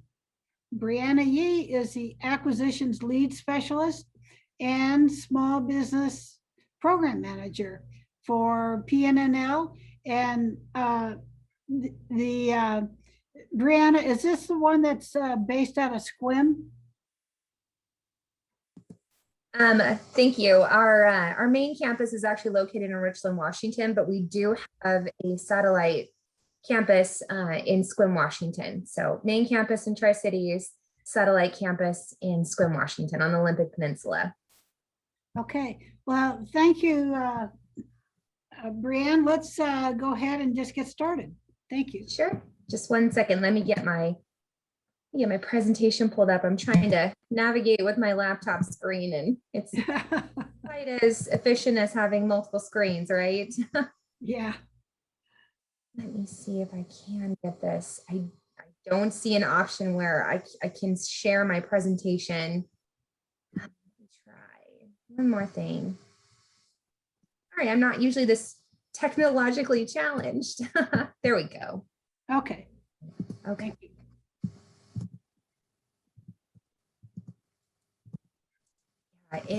I'm sorry, it's not letting me share my presentation without, let's try this. Okay, give me a second. I'll pull it up for you. Okay. If So, I can, yeah, if you want to do that, Leslie, that would be great. all right, so all I need to do now is share my screen and we'll be good to go. Okay, you're on. All right, great. So thank you for thanks for the time. Thank you for the invitation to come and chat with members today. As Leslie mentioned, I am Brianna Yee. I am the Small Business Program Manager at Pacific Northwest National Laboratory. And we do have some great opportunities available for some project work that is coming up, not only on our Richland campus, but also at our Squim campus. So I've got some more information for you on that today, and then also some information on how you can do business with PNNL and some great first steps to take. So Leslie, could you go to the next slide, please? Okay. I clicked and it just has a little lag time, so it'll catch up here in a minute. No worries. So is this a picture of PNNL down in Tri-Cities? Yes, it is. It's actually a great overhead aerial shot of Tri-Cities. That's our PNNL campus. As you can see, the Columbia River is right there, and it's such a beautiful location for our campus to be on. We've got about 40 different buildings on our Richland campus. Right now, we've got about 1,800 staff members that are currently going back into the office, with the majority of our staff still working remote from home. But on this side, you can actually see, for those of you who are not familiar with what PNNL is, PNNL is one of DOE's 17 national laboratories. So this system of national laboratories, it really grew out of the Manhattan Project, which I'm sure you all are familiar with. Out of that, the need for some research and development in the way of science and technology capabilities to design and build the first atomic bomb. Really, that was created through the Los Alamos National Laboratory, Oak Ridge National Laboratory, and the Hanford Project, which then later evolved into Pacific Northwest National Laboratory. So these labs are scattered across the country through 3 different categories: Office of Science, the Naval Nuclear Securities Administration, NNSA, and then Environmental Management. Environmental management is mostly focused on cleanup, and then NNSA obviously on security and nuclear weapons, non-proliferation, and also materials. And then PNNL is part of the Office of Science, which is doing a lot of research and development in a wide variety of areas, as I'll tell you about here in just a minute. Leslie, we can go ahead and go to the next slide, please.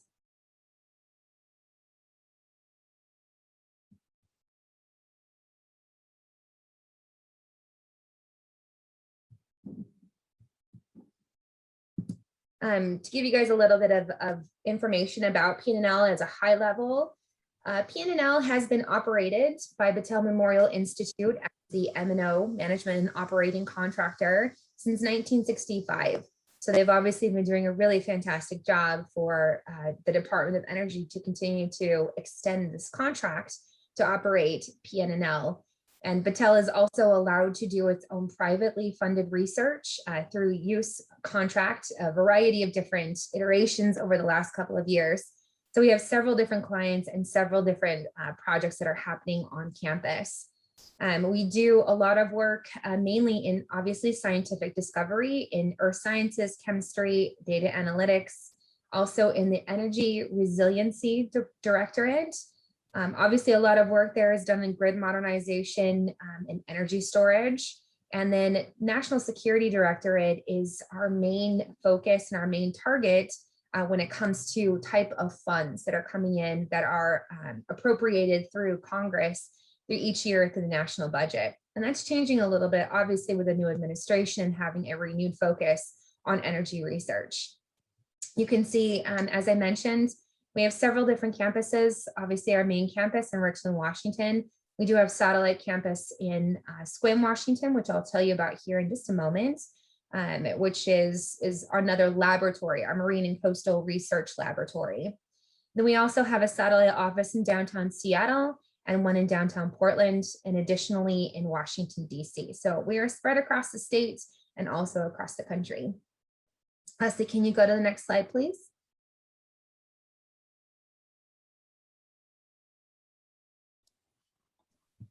To get started, as it pops up here, this next slide is just going to give you a little bit of information additionally about how PNL is really DOE's most diverse national laboratory.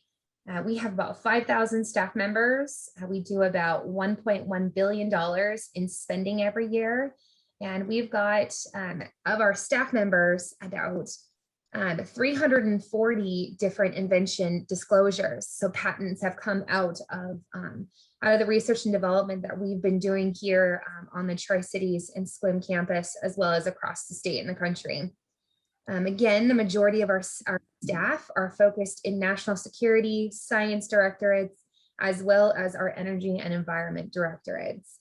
So we've really got a breadth of talent and just really working knowledge in a lot of different areas here, and a lot of different great minds are really focused here in the Tri-Cities community. Leslie, can you go to the next slide, please?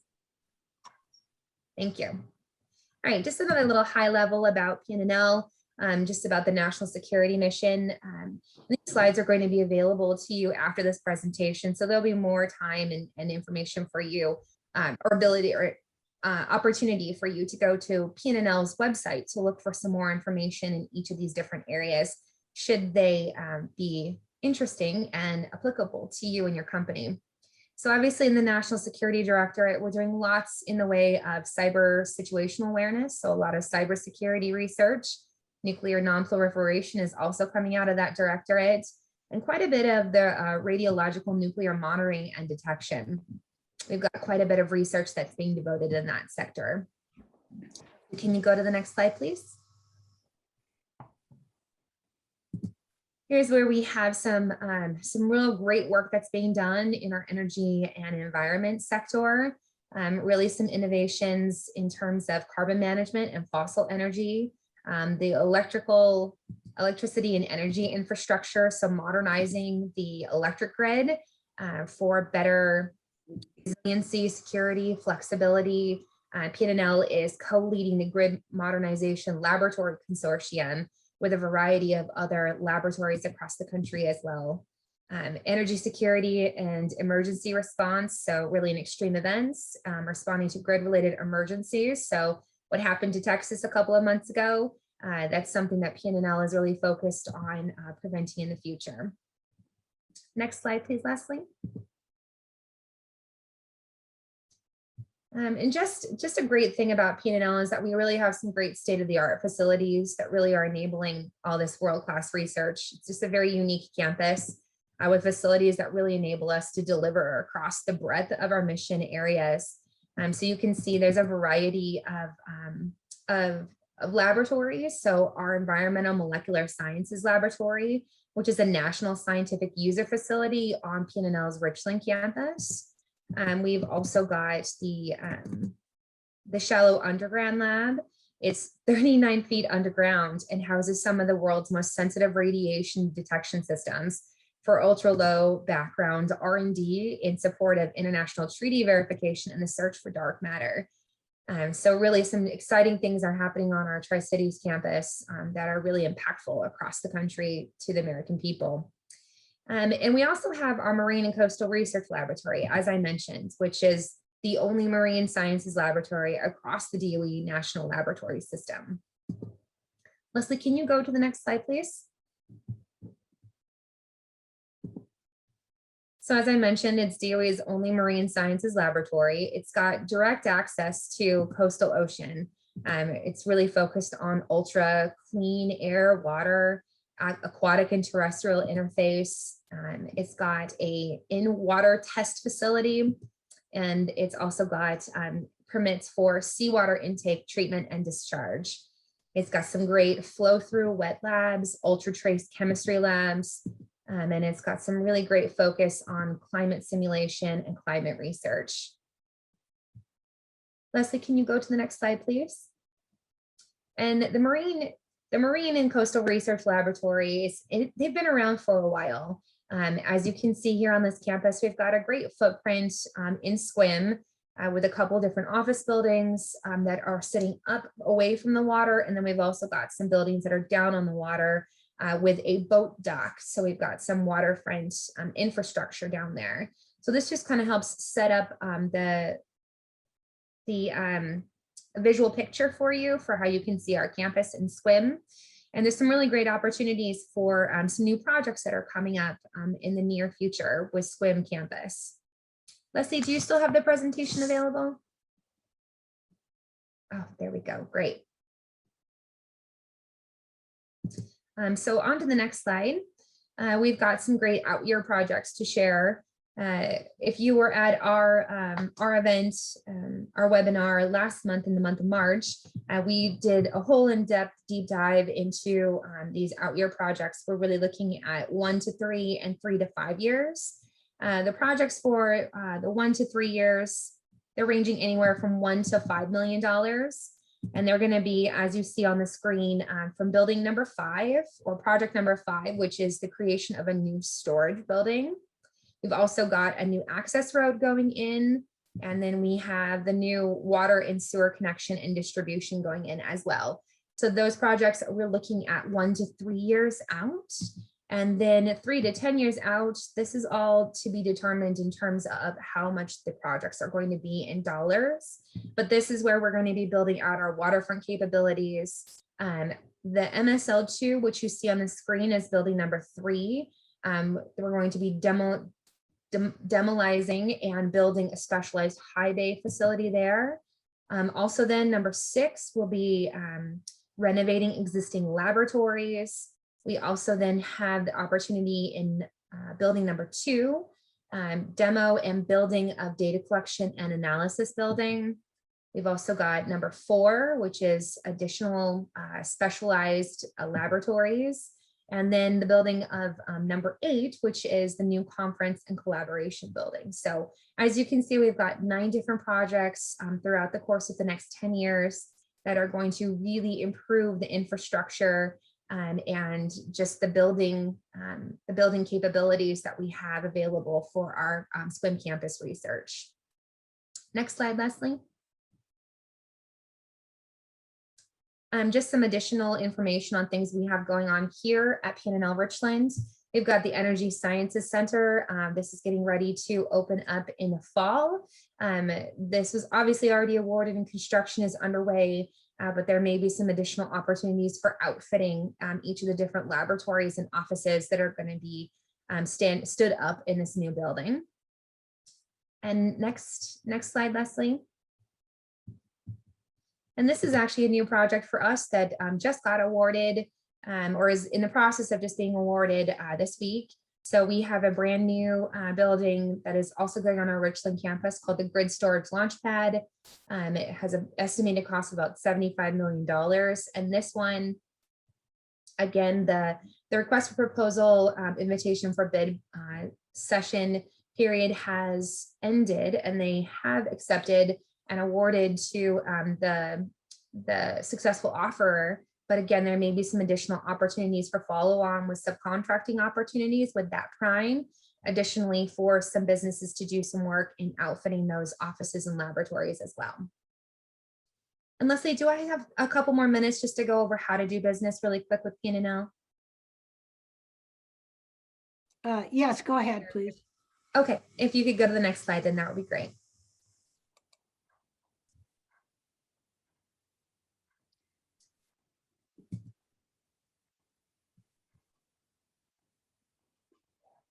Don't you just appreciate the lag time on these?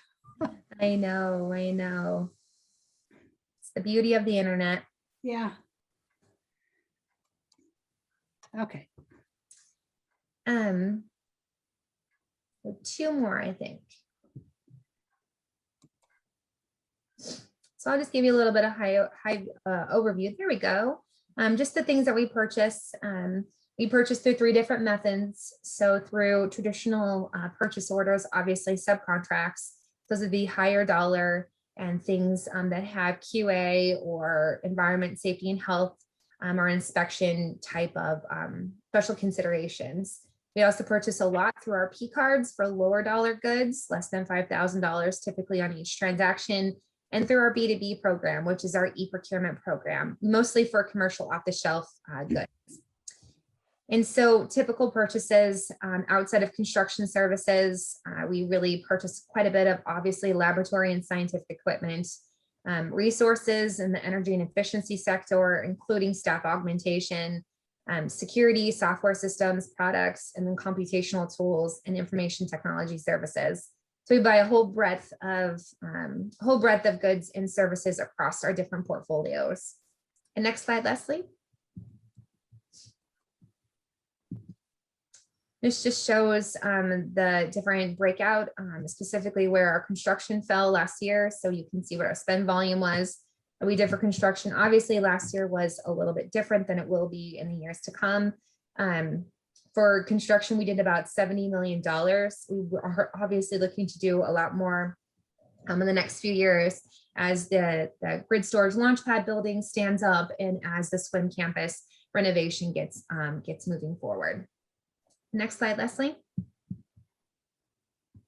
So our small business goals, obviously, like any prime contractor, we have small business goals. These ones are passed down to us from the Department of Energy.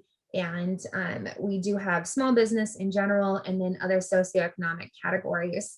I think it would not be surprising to any subcontractor that has heard a prime presentation when they say that some are easier to attain than others. And we do struggle in hub zone and service disabled veteran owned a few times throughout the year. And so that's definitely one. Hub zones and SDVOs are definitely something that we look to partner with on a frequent basis, just to have a lot of them resources in our back pocket. And next slide, Leslie. So how can you do business with P&L? The most important thing is to start by registering in our acquisition supplier portal. There's a link to this website in this presentation. So be sure to go and register your company, information about your company, including contact information, location, and then also keywords and NAICS codes that you can associate your company with. Note that there are additional approvals that are required in order to do construction on the P&L campus. So that's for primes and for subs. So if you anticipate that you would like to do business in that area as a prime or a sub, please make sure that you do register ahead of providing a response to any solicitation. Next slide, Leslie. Our P&L solicitations website, we do have opportunities posted. It changes frequently, so from day to day, week to week. So please check it frequently to see what might have changed. You can also register to get updates and information on solicitation changes. We do post our forecasts on the DOE acquisition forecast website, and also P&L does have an acquisition forecast on that solicitations website. And as you can see, these solicitations that are posted, this is from today, actually. There's quite a few different types of commodities and services that we're looking for. So again, a very deep breadth and depth of our capabilities and our procurement, different types. And next slide. So also make sure that your profile is up to date in System for Award Management. So if you are a SAM registered vendor, make sure that your profile is up to date, including with your socioeconomic statuses. One very important thing that I always tell small businesses or any business looking to do work with us is to take a few minutes to learn about us. Go to our website, find out about what we do that might fit with your company's capabilities before you reach out, and then have an idea of where you can help us. And then definitely reach out to me, the Small Business Program Manager. I am always looking for capable subcontractors in lots of different capabilities and commodities. So send me your capability statement and an email, and let's see what we can do to get you partnered with P&L. And next slide. So again, here's some resources and contacts, link for our supplier portal, our solicitations websites, the different directorates that we have at P&L, and a listing of what it is that they buy for each of these groups. And then our small business program website, which will give you some more information about our small business program. And then my contact information is below. So thank you for letting me go over a little bit in time. Hopefully this was information that was very valuable and time well spent. Well, thank you, Bree. That was a really good overview of, P&L. Sometimes you kind of stereotype it into like one arena, but this really shows the diversity of what you're working on. So thank you so much. And